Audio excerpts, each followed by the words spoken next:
Welcome to CTV News Trendline with Michael Stittle and Nik Nanos. Nik, we've had two Liberal leadership debates. It looks like there's a wind in the party sails. What's the latest with your ballot tracking? Wow, and we have to remember, Michael, remember a couple of podcasts back, the Conservatives federally had a 27-point advantage. They were at 47. Now they're at 37. They've dropped 10 points in the last number of weeks. The Liberals now at 33. So what was 47-20 is now 37-33. Remember, the margin of error for the survey is plus or minus 3 percentage points. So basically a dead heat. It's definitely a horse race right now between the Conservatives and the Liberals. NDP back at 16, Bloc at 8, Green Party at 4. But massive hemorrhaging of support away from the Conservatives, with the Liberals being the main beneficiary over the last number of weeks. That's a huge change, Nik, obviously. And now we're seeing that the NDP has dropped down to 16. So we're seeing, before the Conservatives were bleeding support, now the NDP as well. Yeah, and I think that's bad news. Good news for the Liberals, bad news for the Poilievre Conservatives. The thing is I think when the Conservatives were at 47%, I think for everyone in all the other parties is like, okay, no strategic voting. What's the purpose of strategic voting when the Conservatives seem to be having a lock on the likely or potential election? Fast forward now, and as the race narrows or is narrowing between the Conservatives and the Liberals, now we're seeing some strategic voting. We're seeing pressure, negative pressure on NDP support going to the Liberals. That could continue. That'll be bad news for Jagmeet Singh, because he's just going to get squeezed as progressive voters have at least an option, or today at least they have an option for to try that's more competitive with Pierre Poilievre. That option being the Liberals. Why don't we say the Liberals without a leader? And maybe that's, we also know from past experience, parties without leaders usually do better, but we've never seen anything like this. It's very different. So it'll be interesting to see how the Liberals do once they select their leader. So, Nik, yeah, obviously we saw this trend start to emerge about increasing Liberal support with Justin Trudeau's resignation, but I think it's fair to say that U.S. President Donald Trump and his tariff threats, his jokes or potential threats about being the 51st state, that's really accelerated things. And why do we have this real drop in conservative support? What is happening with what Trump is saying?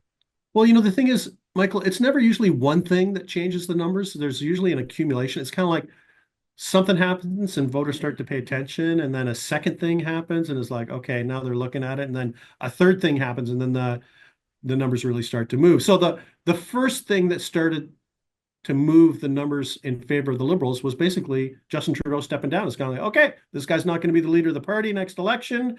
Maybe people will look at the Liberals as an alternative. And then Donald Trump kicked in, and the threat from Donald Trump, the threat of tariffs, right? And that basically was a bit of a game changer. And for the Conservatives, at the beginning, they were still talking about carbon taxes and all that, how terrible they thought the liberal government had been and all that stuff. And I think they kind of missed the boat, or there was a bit of a disconnect there between the messaging from Pierre Poilievre and the Conservatives and what was going on, because people are like, hey, Trump's going to slap a 25% tariff. What are you doing talking about the carbon tax that looks like Liberals don't even want to do anymore? And, why are you attacking Mark Carney's shoes when the house could be on fire or blown up by Donald Trump?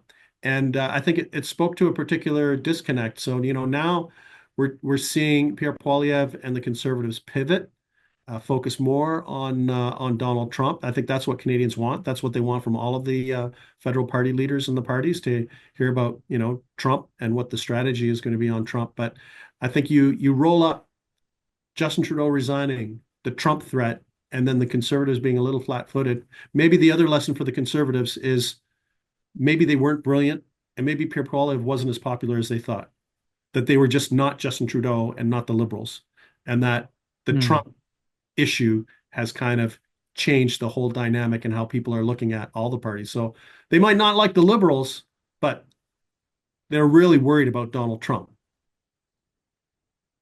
And Nik, and how do you explain this real drop in support for the New Democrats? What is it about NDP leader Jagmeet Singh where Canadians are shifting their support to another opposition party. I don't think he's done anything wrong, but he's just getting squeezed in strategic voting. And the thing is the challenge for Jagmeet Singh is, for a lot of voters, they still remember Tom Mulcair, they still remember Jack Layton, and although Singh's personal brand is fairly solid and he's very likable, he just has not been able to make the breakthrough that former leaders of the New Democrats, like Layton and Tom Mulcair, have been able to do.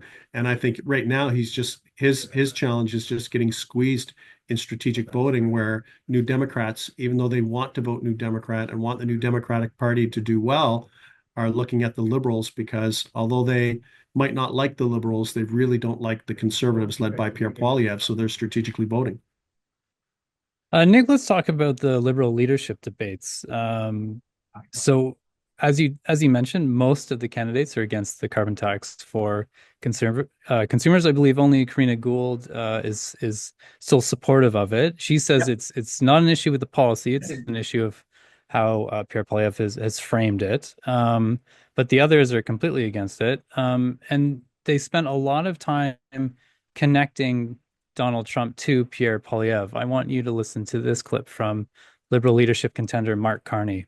I think in a situation like this, you need experience in terms of crisis management. You need negotiating skills, but you also need economic expertise, because part of the way to deal with this situation is to do what we should have been doing and what we need to do as a country, which is to build a strong economy.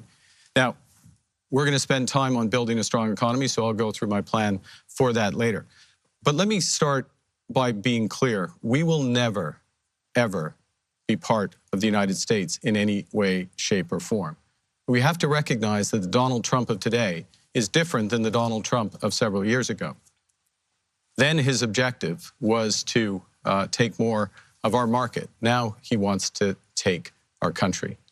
Let me finish by pointing out one other thing. Who's the worst person to stand up to Donald Trump? It's Pierre Poilievre. He worships the man. He uses his language. He's not the right person for our country at this crucial time. Oh, there you go.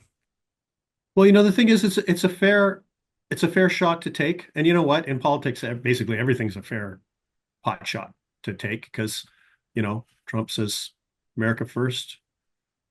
Poilievre says Canada first. He's still saying that.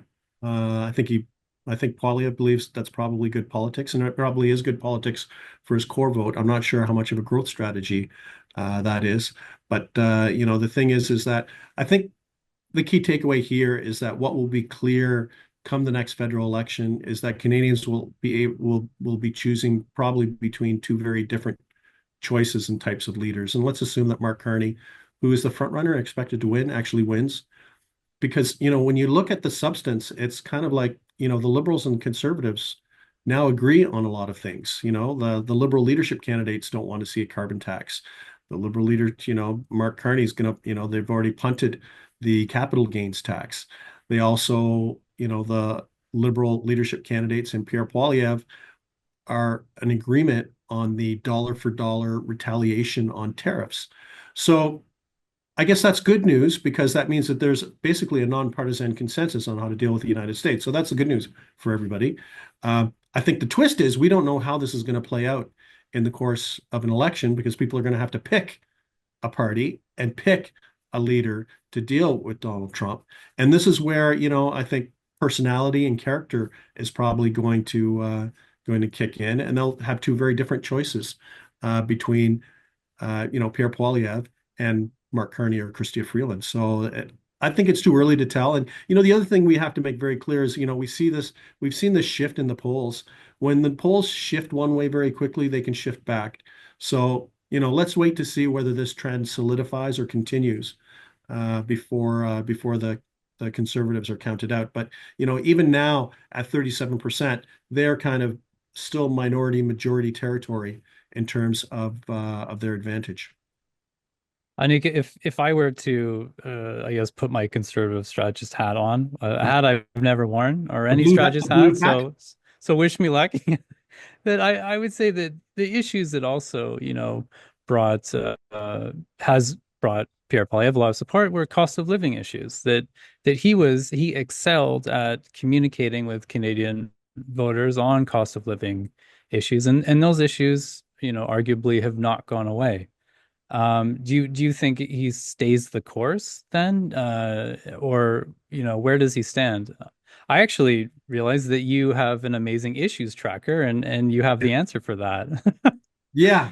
Well, the thing is that, that there was a certain period of time where the cost of living in part of 2024 was really ramping up. And, I think it's fair to say that Pierre Poilievre had first mover advantage on this. He was first on this, and he caught the Liberals flat-footed. The shoes on the other foot. No, sorry for all the puns, but anyways, the shoes on the other foot, because now the Liberals seem to be ahead of the Conservatives in terms of focusing on Donald Trump. But, when we look at our issue tracking right now, and we ask Canadians the top national issue of concern, and they can say whatever they want. It's an open-ended question. Jobs and the economy, you can see still at the top, but check out the change in the last 4 weeks. 4 weeks ago, only a couple percentage points of Canadians said Donald Trump. Now, Donald Trump and concern about the United States is tied with jobs and the economy as what Canadians are worried about right now. So, and those things are interconnected. So, for both the Conservatives and the Liberals, it's going to be critical for them to have a narrative and a vision for the future prosperity of the country, but also the future prosperity in the context of dealing with the Trump administration. I think that's what we've learned from the polling. And he's also up against potentially either a former finance minister or the former governor of the Bank of Canada, among others. So how does he, going forward, how does Poilievre frame himself as the best choice for leading our economy and standing up to Donald Trump? Well, the thing is if he's up against Chrystia Freeland, it'd probably be a little bit easier for Pierre Poilievre because, even though she resigned and knifed Justin Trudeau, she was still a big part of the Trudeau government for most of the Trudeau mandate. She had to implement, as the Minister of Finance, a lot of the big policies and platform initiatives that Justin Trudeau wanted to happen. So I think Pierre Poilievre would, if he was running against Chrystia Freeland, he could basically kind of dust off Justin Trudeau, put in Chrystia Freeland, and there you go. But I think coming up against Mark Carney is a little different. The reality is Mark Carney on paper looks more like a conservative than he does a liberal, right? Like he worked at Goldman Sachs. He was senior civil servant. He was Bank of Canada, Bank of England, that kind of stuff. And the thing is he's just because of who he is, he's strong on the economy and has credibility on the economy. I think the strategy for Pierre Poilievre is actually to go back to basic principles. Like if this isn't a change election, then he's not going to win. So Pierre Poilievre, realistically, and why don't we just say, if we were putting the strategy hat on for the Conservatives, would basically say it's time for a change. The Liberals have been in power too long, and that Pierre Poilievre and the team have a plan to deal with Donald Trump. They have a plan for the economy, and they have a plan for Canada's future prosperity. Basically, as simple as that. But it seems like in the last 3 weeks, this whole time for change debate has kind of gone by the wayside as Canadians look at Donald Trump and what that might mean. Nick, I think we'll leave it there. As always, thanks very much. Okay, bye-bye.